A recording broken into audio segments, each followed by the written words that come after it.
আশা করি সবাই ভালো আছো। আজ আমরা দ্বিতীয় ক্লাস করব। দ্বিতীয় অথবা তৃতীয় ক্লাস এটা হবে। বলছে you are supplied with the following information of BZ limited, calculate the economic order size applying tabular method. আমাদের বলা আছে যে আমাদের ম্যাটেরিয়াল দরকার ৬০,০০০ টাকার এবং প্রতি অর্ডারে আমার খরচ হবে ৪০০ টাকা এবং আমাদের খরচ হবে ২ টাকা করে। কিসের খরচ হবে? এটা ক্যারিং কস্ট হবে। আরেকটা হলো প্রতিটি পণ্যের দাম হলো ১০ টাকা। মানে আরও কিছু তথ্য দেওয়া আছে কিভাবে। ১ থেকে আমরা যদি ৫,০০০ পণ্য অর্ডার করি তাহলে কোনো ডিসকাউন্ট পাবো না। যদি ১,০০১ থেকে ১০,০০০ পণ্য অর্ডার করি তাহলে ০.৫০%, ঠিক ১০,০০০ ১ থেকে ২০,০০০ হলে তাহলে ১.২০% আমরা ডিসকাউন্ট পাবো। ২০,০০০ থেকে ৪০,০০০ পর্যন্ত যদি আমরা পণ্য কিনি তাহলে ১.৭৫% ছাড় পাবো। যদি ৪০,০০০ এক থেকে তার বেশি যদি আমরা অর্ডার করি তাহলে ২% ছাড় পাবো। তাহলে কিভাবে হবে? আচ্ছা আমরা আসি। কথাটা হলো আমরা এখন ডিসকাউন্টগুলি দেখব। যদি ১ থেকে ৫,০০০ পণ্য অর্ডার করি তাহলে আমরা 0% ডিসকাউন্ট পাবো। অর্থাৎ আমাদের প্রতি ইউনিটের দাম হলো ১০ টাকা। তাহলে ১০ টাকায় আমাদের দাম থাকবে, কোনো ডিসকাউন্ট আমরা পাবো না। এই জন্য কি 10% 10 ইন্টু 0% ডিসকাউন্ট।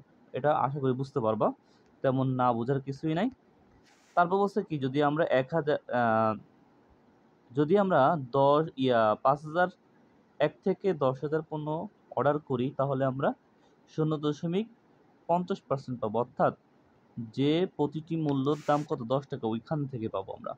তাহলে আমরা দাম হলো ১০ টাকা, যেহেতু আমরা ৫,০০১ থেকে ১০,০০০ পণ্য অর্ডার করতেছি তাহলে আমরা অবশ্যই ছাড় পাবো। ওই ১০ টাকা আমাদের দিতে হবে না, ওই ১০ টাকার থেকে ০.৫০% কম দিতে হবে। এই জন্য পার্সেন্টেজ করে আমরা বের করে নিলাম, তারা বিয়োগ করার মাধ্যমে এটা চলে আসলো। এটা সম্ভবত সবাই বুঝবে দেখা এটা বর্ণনা করা হলো না। ঠিক ১০,০০০ পণ্য থেকে ২০,০০০ পণ্য যদি আমরা অর্ডার করি ১.২০, ঠিক ওই ১০ টাকা আর দেওয়া লাগবে না, আমাদের ১০ টাকা থেকে আরও কম দিতে হবে ১.২০% টাকা। তাহলে আমরা ১০-এ পার্সেন্টেজ করি, আর পার্সেন্টেজ করার পরে ১০ থেকে এই পার্সেন্টেজের ফলাফল বিয়োগ করলে ৯.৮৮ আসে। ঠিক এইভাবে বাকিগুলি আমরা করে নিব। তাহলে আমরা ডিসকাউন্টের পরে যে টাকা থাকে মূল্য, মানে আমরা ডিসকাউন্ট পাওয়ার পরে এই মূল্যগুলি আমাদের পরিশোধ করতে হবে। এই মূল্যে আমাদের কিনতে হবে অথবা পরিশোধ করতে হবে ডিসকাউন্ট পাওয়ার পরে। তারপরে আমাদের কি বলছে? Calculation of economic order quantity, EOQ. আচ্ছা, অর্থাৎ আমাদের টেবুলার মেথডে করতে বলছে অঙ্কটা। তাহলে আমাদের কি কথা ছিল? আমরা ৬০,০০০ পণ্য কিনবো। ৬০,০০০ পণ্য যদি একবার অর্ডার দিই তাহলে আমরা প্রতি অর্ডার যদি আমরা ৬০,০০০ পণ্যকে একবারে আনতে চাই তাহলে ৬০,০০০ পণ্যই আসবে, তাই তো? যদি ৬০,০০০ পণ্যকে আমরা ২ বার অর্ডার দিয়ে আনতে চাই তাহলে প্রতিবার অর্ডারে ৩০,০০০ আসবে। ঠিক ৬০,০০০ পণ্যকে যদি আমি ৩ বার অর্ডার দিয়ে আনতে চাই তাহলে প্রতি অর্ডারে ২০,০০০ করে আসবে। যদি ৬০,০০০ পণ্যকে যদি আমরা ৪ বার অর্ডার দিয়ে আনতে চাই তাহলে আবার ১৫,০০০ প্রতি অর্ডারে আসবে। ৬০,০০০কে যদি আমি ৫ বার অর্ডার করতে চাই তাহলে প্রতি অর্ডারে ১২ বার আসবে। ৬০,০০০কে যদি আমরা ৬ বার অর্ডার করি তাহলে প্রতি অর্ডারে ১০,০০০ আসবে। যদি ৬০,০০০কে আমরা ৮ বার অর্ডার দিই তাহলে ৭,৫০০ করে আমরা পাবো। ৬০,০০০কে যদি আমরা ১০ বার অর্ডার করে আনতে চাই তাহলে প্রতি অর্ডারে ৬ বার আসবে।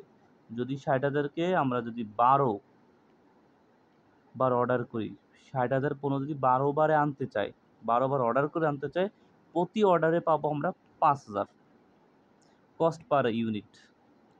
আচ্ছা, কস্ট পার ইউনিট আমরা কিভাবে, আচ্ছা এটা নির্ধারণ কিভাবে করব 9.80 কেমনে আসবে? আমাদের উপরে সব কিছুই দেওয়া আছে। কিভাবে? যদি আমরা 60,000 পণ্য অর্ডার করি তাহলে আমরা আমাদের মূল্য কত ছিল যে আমরা বের করেছিলাম।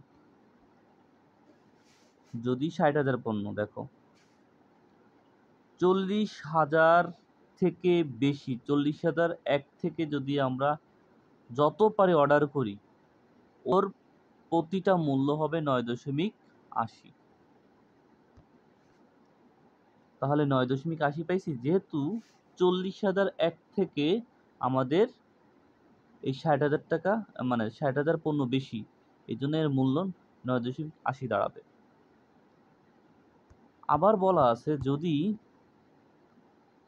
এখানে কত বলা আছে দেখি আমরা, 30,000 পণ্য, তাহলে 30,000 পণ্য আমরা এখানে খুঁজি। এই যে 30,000 পণ্য, 20,000 আর 40,000-এর মাঝখানেই 30,000 অবস্থিত আছে। তাহলে আমরা এই পণ্যটা কিনতে পারবো 9.825। তাহলে এটার দাম আসছে কত? এই যে 30,000 পণ্যের প্রতিটা এককের দাম কত? 9.825, তাই তো?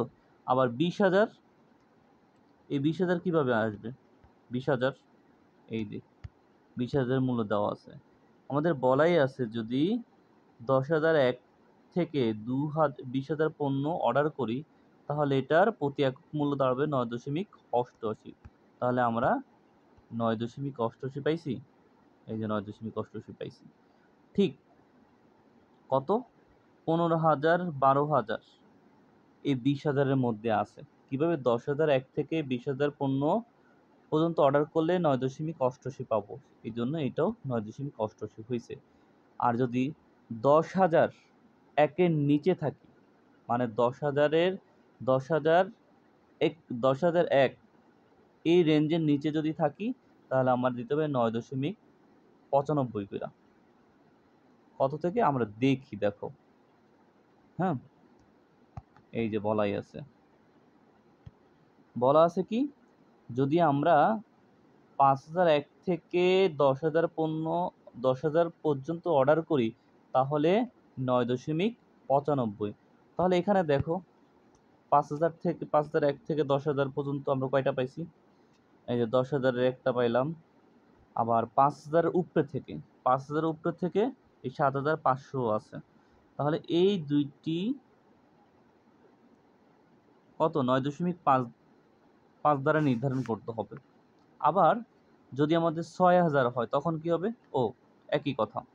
ওই যে আমাদের বলা ছিল কি 5,000 থেকে 10,000 রেঞ্জ হলে কত হবে? 9.95। তাহলে কি এখানে কি আছে না? এখানে কি আছে? এই যে এইটা আছে, এইটা আছে, এইটা আছে। এই জন্য আমরা 9.95 করে চলে আসছে। আর যদি 5,000-এর নিচে হয় তাহলে 10 টাকাই দিতে হবে। 5,000-এর মানে সরি 5,000 একের নিচে যদি হয় পণ্যের অর্ডার তাহলে আমার 10 টাকাই দিতে হবে। মানে 5,001 এই পণ্যের নিচে যদি আমি অর্ডার করি তাহলে 10 টাকাই দিতে হবে। সুতরাং আমরা এটা আশা করি বুঝতে পারবা। কস্ট পার ইউনিট গেল। এখন অ্যাভারেজ ইনভেন্টরি, তাহলে কি হবে? এই 60,000-কে 2 দিয়ে ভাগ করলে এটা আসবে, 30,000-কে 2 দিয়ে ভাগ করলে এটা আসবে, ঠিক 20,000-কে 15,000-কে 12,000-কে 10,000-কে 7,500-কে 6,000 5,000-কে যদি আমরা 2 দিয়ে ভাগ দিই তাহলে আমরা এই ফলাফলগুলি পাবো। ক্যারিং কস্ট এভাবে কিভাবে আসবে? আচ্ছা, ক্যারিং কস্ট আমাদের ছিল কত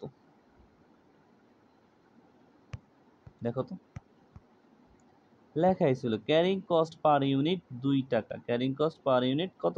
2 টাকা। তাহলে আমরা 2 দিয়ে গুণ দিব। কি দিয়ে গুণ দিব? 2 দিয়া। তাই আমরা এভারেজ ইনভেন্টরিকে যদি আমরা 2 দিয়ে গুণ দিই তাহলে 60,000 পাবো, মানে ক্যারিং কস্ট পেয়ে যাব। আবার 15,000-এ যদি 2 দিয়ে গুণ দিই ক্যারিং কস্ট পেয়ে যাব। মানে এভারেজ ইনভেন্টরি ওই ক্যারিং কস্ট দিয়ে গুণ করলে আমরা এটা পেয়ে যাব। মানে এভারেজ ইনভেন্টরি 10,000 আছে, তার সাথে যদি আমরা 2 দিয়ে গুণ দিই তাহলে এটা পেয়ে যাব। 7,500 এভারেজ ইনভেন্টরি আছে, তাকে যদি আমরা 2 দিয়ে গুণ দিই এটা পেয়ে যাব। আবার 6000 এভারেজ ইনভেন্টরি আছে, তাকে যদি আমরা 2 দিয়ে গুণ দিই তাহলে এটা পেয়ে যাব। আবার 5000 যে এভারেজ ইনভেন্টরি আছে তাকে আমরা 2 দিয়ে গুণ দিলে এটা পেয়ে যাব। এভাবে আমরা সবগুলি করে ফেলবো, তাহলে আমরা এই ফলাফলগুলি অনায়াসে পেয়ে যাব। তাহলে আমরা ক্যারিং কস্টও বের করলাম। And ordering cost, ordering cost কত বলছে, এই দেখো সুন্দর জিনিস একটা আমাদের বলাই আছে প্রতি অর্ডারে 400 টাকা খরচ হবে। তাহলে কি একবার অর্ডার দিলে 400, একবার অর্ডার দিছি তাই 400 গেল। দুইবার অর্ডার জন্য কি ওই 400-র সাথে 2 দিয়ে গুণ দিব, তাহলে কত 800। আবার তিনবার যদি আমরা 3বার অর্ডার দিই ওই 400-র সাথে 3 দিয়ে গুণ দিলে আমরা 1200 পাবো। আবার এই 4বার যদি আমি অর্ডার দিই ওই 400 দিয়ে গুণ দিতে হবে, কেননা বলছে প্রতি অর্ডার মানে একবার অর্ডার করলে 400 টাকা। তা 4বার অর্ডার করলে কি করতে হবে, ওই 400-কে গুণ দিতে হবে। তাই 4 × 4 = 16, 1600 হয়ে গেল। আবার 5 দিয়া ওই 60-কে গুণ দিলে এটা চলে আসবে, সরি 400-কে গুণ দিলে। আবার 6-কে যদি 400 দিয়ে গুণ দিই এটা চলে আসবে। 8 দিয়ে যদি 400-কে গুণ দিই এটা চলে আসবে। 10-কে যদি আমি কত 400 দিয়ে গুণ দিই এটা চলে আসবে। এইভাবে আমরা সকলগুলি সমাধান করব। তাহলে অর্ডারিং কস্ট আমরা পেয়ে গেলাম। ম্যাটেরিয়াল কস্ট, ম্যাটেরিয়াল কস্ট আর সোজা কীভাবে, এই যে 60,000 আছে 60,000-এর সাথে যত আমাদের কস্ট পার ইউনিট আছে গুণ দিব, এই 60,000-এর সাথে এই কস্ট পার ইউনিট গুণ দিব, তাহলে আমরা এটা পেয়ে যাব। আবার এই 60,000-কে এটা দিয়ে গুণ দিব, তাহলে আমরা এটা পেয়ে যাব। আবার 60,000-কে 9.88 দিয়ে গুণ দিব, তাহলে এটা পেয়ে যাব। আবার 60,000-কে যদি আমরা 9.88 গুণ দিই তাহলে আমরা এটা পেয়ে যাব, তাই তো? তাহলে কি এই 60,000-কে 9.88 দিয়ে গুণ দিলে আমরা এটা পেয়ে যাব। আবার 60,000-কে যদি আমরা 9.95 দিয়ে গুণ দিই তাহলে আমরা 5,97,000 টাকা পেয়ে যাব। আবার 60,000-কে 95 দিয়ে গুণ দিলে আমরা ঠিক একই জিনিস পেয়ে যাব। এইভাবে আমরা গুণ করে কি এই ম্যাটেরিয়াল কস্টের এই অংশটা বের করতে পারবো। এখন আমাদের টোটাল কস্ট কীভাবে বের করব? টোটাল কস্ট আরও সোজা। টোটাল কস্ট কীভাবে বের করব? যত ধরনের এই যে আমরা কস্টগুলি পাইছিলাম, material cost, ordering cost, carrying cost, সবগুলি যোগ করলে আমাদের এইগুলি চলে আসবে, তাই তো? আশা করি তোমরা বুঝতে পারছো। তবে এখন আমাদের আসল কাজ এই টোটাল কস্ট থেকে বের করতে হবে যে সর্বনিম্ন কস্ট কোনটায় আছে। দেখো তো সর্বনিম্ন কত, 6,07,000, 6,06,000 আছে। তাহলে আমরা এটা দেখতে পারতেছি আমার চোখে, যদি ভুল হয় আমারে বইলে দিও। তাহলে আমরা যদি 60,000 পণ্য 5 বার অর্ডার করি, প্রতি অর্ডারে 12,000 পাবো, মানে আমাদের এই রেঞ্জে অর্ডার করলে আমাদের জন্য সুবিধা। 6-এর নিচে কি আর আছে? মনে হয়তো না। আশা করি তোমরা বুঝতে পারবা একটু চেষ্টা করলে। আজকে এই পর্যন্তই। আসসালামু আলাইকুম।